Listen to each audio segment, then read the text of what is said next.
बढ़ते हैं आगे, महाराष्ट्र की बात करेंगे, जहां सरकार को लेकर, अब विस्तार को लेकर अभी तक जो स्थितियां हैं वो साफ नहीं हो पाई हैं और इसको लेकर जो अटकलें हैं वो लगातार तेज हैं। अजित पवार और प्रफुल्ल, जो दोनों जो बड़े नेता हैं, वो उन्होंने अमित शाह से मुलाकात की है और उस मुलाकात के बाद जो सियासी अटकलें हैं वो और बढ़ गई हैं। 1 घंटे तक आपको बताएं ये मुलाकात चली थी। महाराष्ट्र में कैबिनेट विस्तार की पहल तेज होती दिख रही है। कैबिनेट विस्तार में आ रही परेशानी के बीच महाराष्ट्र के डिप्टी सीएम और एनसीपी नेता अजीत पवार और पूर्व सांसद प्रफुल्ल पटेल ने दिल्ली में आकर गृहमंत्री अमित शाह से मुलाकात की। एनसीपी नेता प्रफुल्ल पटेल ने गृहमंत्री अमित शाह से मुलाकात के बाद कहा कि ये एक औपचारिक मुलाकात थी, हम यहाँ कोई मुद्दा लेकर नहीं आए थे। प्रफुल्ल पटेल ने कहा कि अगर हमारे मुद्दे होते तो हम सरकार में शामिल ही नहीं होते।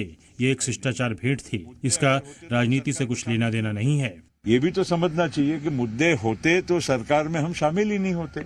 मुद्दे नहीं है, केवल एक जिसको बोलते हैं कि एक सदिच्छा भेंट होती है, शिष्टाचार होता है। जिनके साथ हम काम कर रहे हैं उनको मिलना चाहिए, बातचीत थोड़ी बहुत एक अच्छे वातावरण में होना चाहिए। 2 जुलाई को महाराष्ट्र में हुए सियासी बदलाव ने पूरे देश को हैरान कर दिया था। अजीत पवार के साथ कुल 9 एनसीपी के विधायकों ने महाराष्ट्र सरकार में मंत्री पद की शपथ ली थी। अभी तक विभागों का बंटवारा नहीं हुआ है। महाराष्ट्र की सरकार में एकनाथ शिंदे, बीजेपी और अजीत पवार का गुट शामिल है।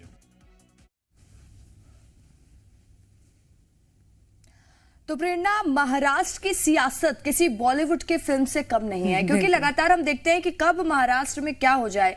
अब देखना होगा कैबिनेट विस्तार पर कितनी सियासत होती है, क्योंकि उसमें भी सियासत देखने को मिलेगी ही। बिल्कुल। और जब से चुनाव जीती थी शिवसेना और बीजेपी के गठबंधन से चुनाव जीत हासिल की थी चुनाव में, और उसके बाद से ही लगातार रसिका अटकलें जो है वो वहां पर अलग ही देखने को मिल रही हैं। पहले आनंद फानन में देवेंद्र फडणवीस ने शपथ ले ली, उसके बाद फिर शिवसेना के प्रमुख ने शपथ ली, उसके बाद फिर सरकार गिरी। बहुत कुछ हुआ है महाराष्ट्र में, और ड्रामे की कहीं से कोई कमी नहीं देखी गई।